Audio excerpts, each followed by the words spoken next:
2人を見比べてみてください。同じキス&クライの場所に座りながらも、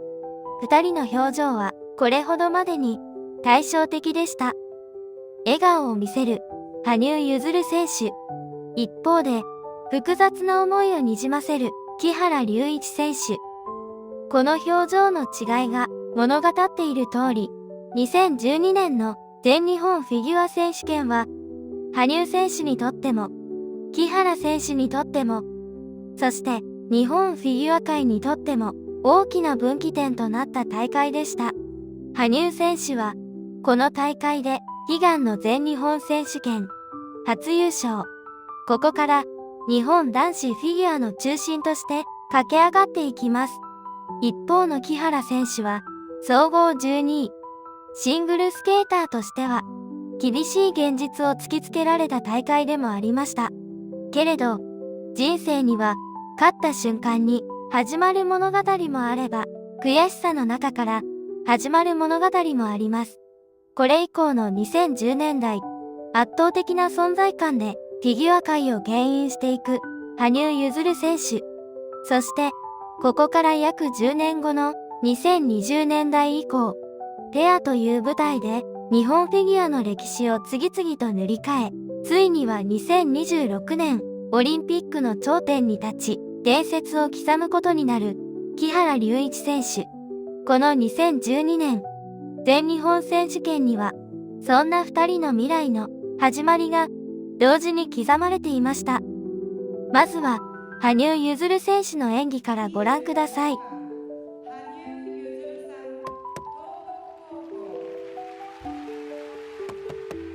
今、世界で最も注目を集める存在。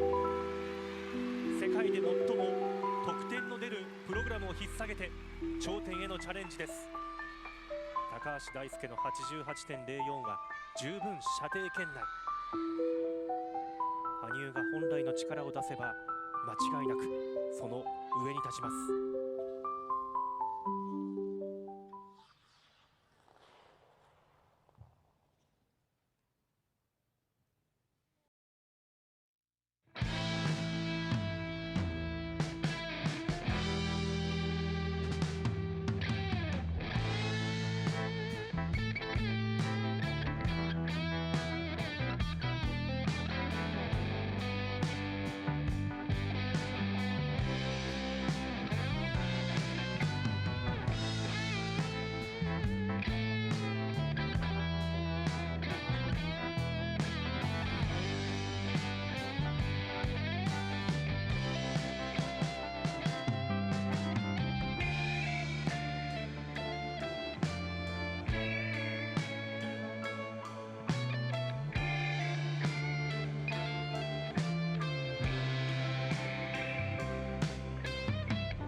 プレッシャーも緊張感も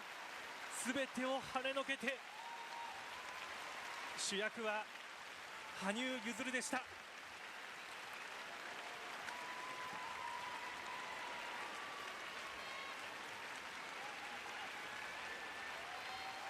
18歳の誕生日を迎えた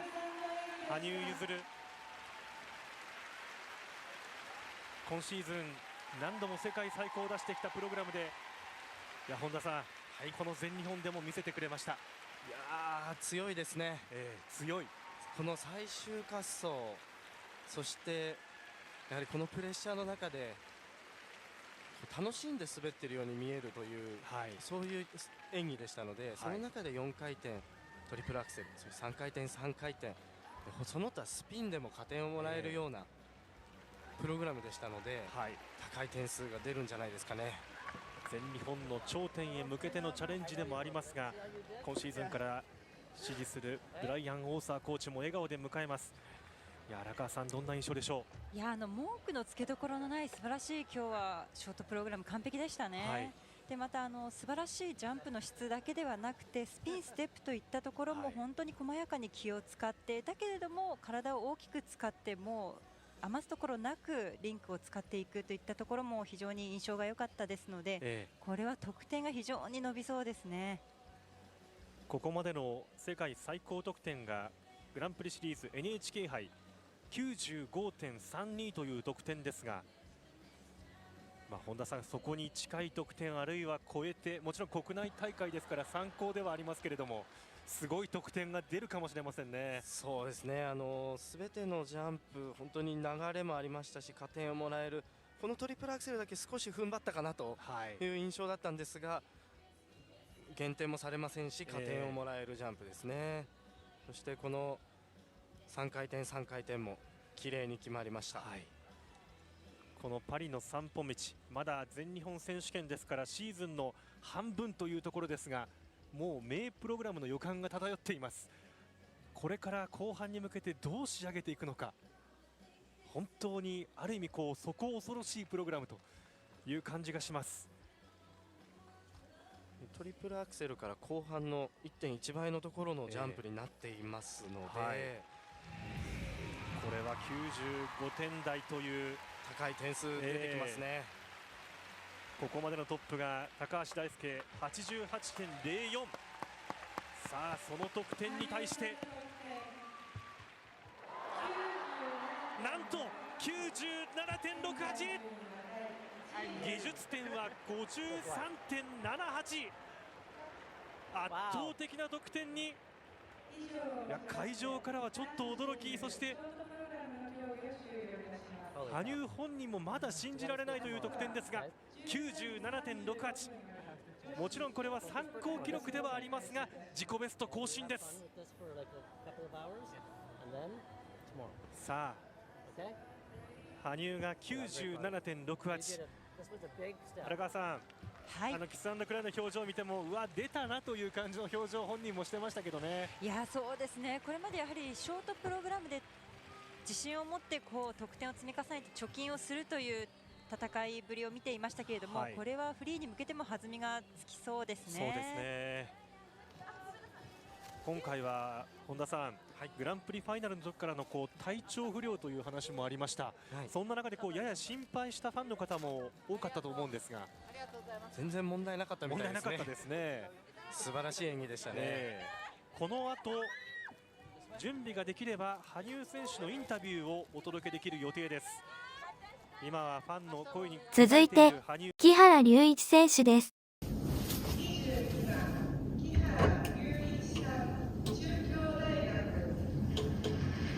さて第4グループの6人、いよいよ最終滑走です。中京大学の木原龍一、こちらは去年の世界ジュニア日本代表。この木原も力があります。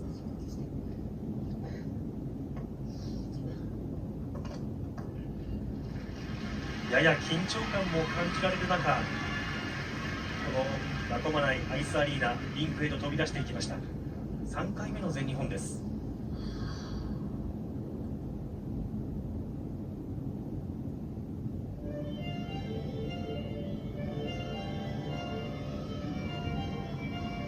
ハイレベルな争い、この全日本フィギュアの男子。木原はオペラ座の怪人で勝負を挑みます。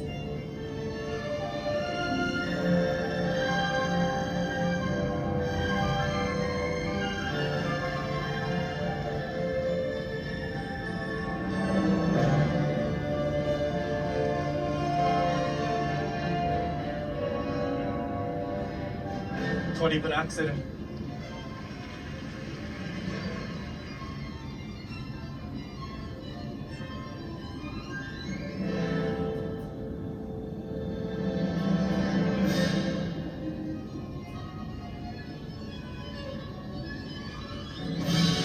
トリプルルッツ。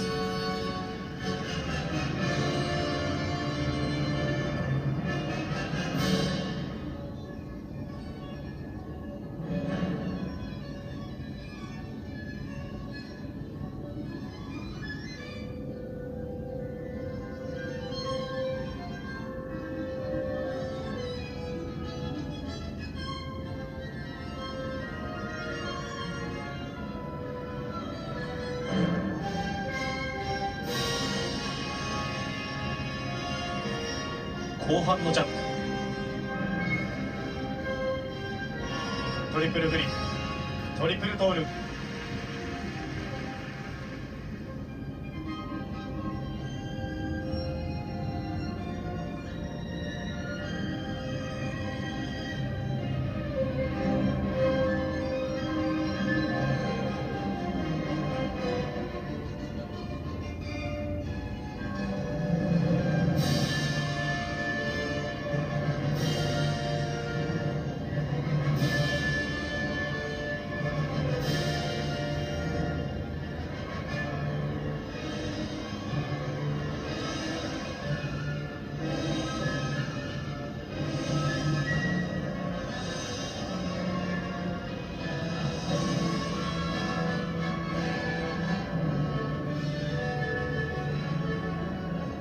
丁寧にステップを刻みました。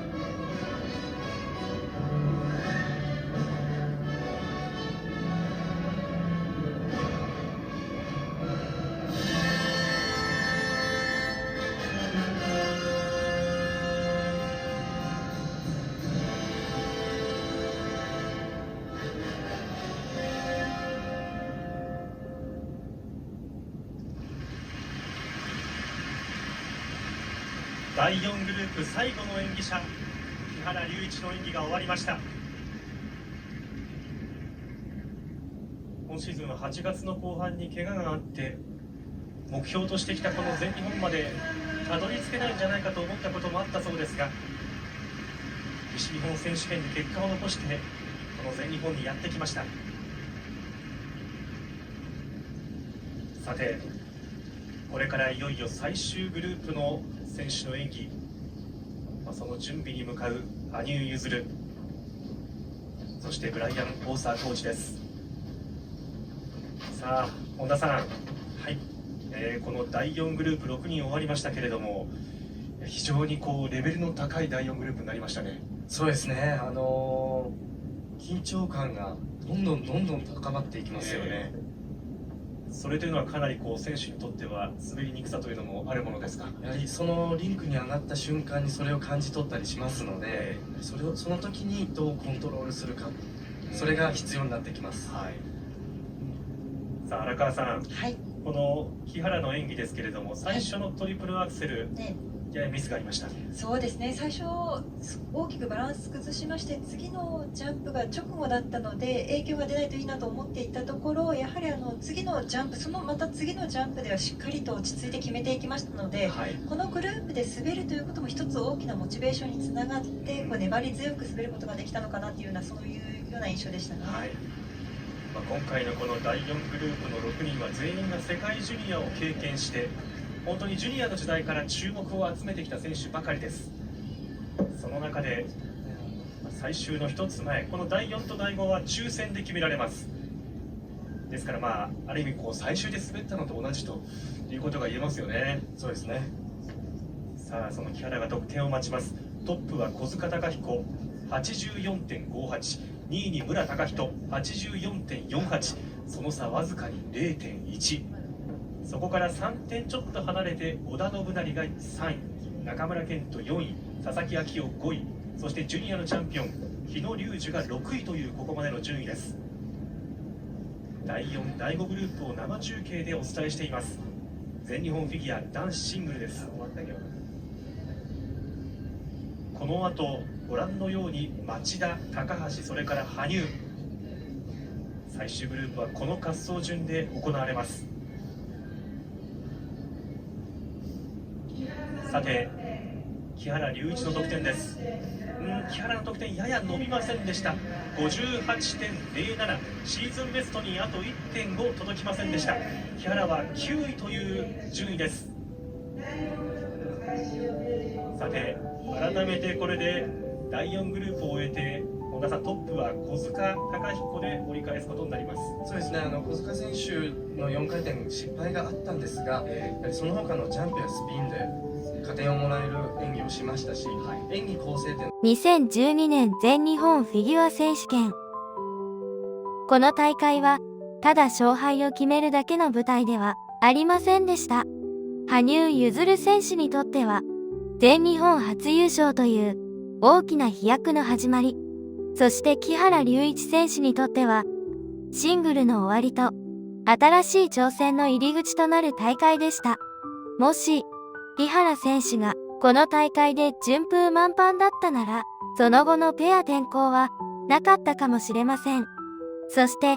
日本ペア界の歴史も今とは違っていたかもしれません。木原選手はこの大会の後ペアへ転向し、長い積み重ねの末に三浦璃来選手とのりくりゅうで2023年と2025年の世界選手権を制し、さらに2026年ミラノコルティナオリンピックで日本ペア史に残る金メダルへとたどり着きました。あの日笑顔だった羽生選手、あの日悔しさをにじませていた木原選手。けれど振り返ってみれば、あのキス&クライに映っていたのは勝者と敗者の明暗だけではありませんでした。そこにあったのは2人の才能がそれぞれ別の未来へ向かって動き出した決定的な瞬間だったのです。羽生選手には羽生選手の始まりがあった。木原選手には木原選手の始まりがあった。羽生選手には羽生選手の始まりがあった。2012年全日本は2つの運命が交差し、そして分かれていった日本フィギュア史に残る特別な一夜だったのです。今世界で最も注目を集める存在、世界で最も